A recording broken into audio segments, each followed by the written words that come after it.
Welcome to the Learning Pines YouTube. We hope this video helps.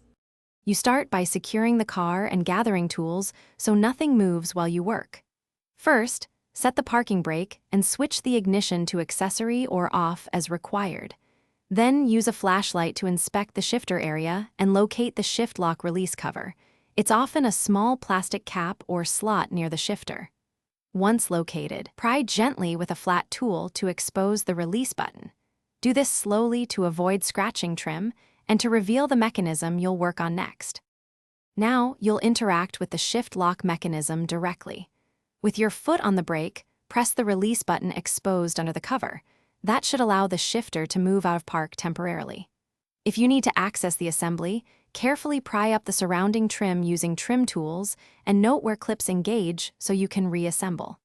If you're replacing the button or any electrical part, make sure to disconnect the negative battery terminal before further disassembly to prevent shorting or triggering airbags. Finish by installing the new shift lock button or reseating the original component. Align the part carefully so clips and any connector tabs engage cleanly. Once fitted, snap the trim back into place and secure the release cover. Reconnect the battery if you disconnected it, then test the system. With the parking brake set, start the car and press the brake while shifting through gears to confirm smooth operation. If the lock still fails, check the brake light switch and fuses. Those often cause shift lock issues. Thanks for watching. Consider subscribing if we helped you.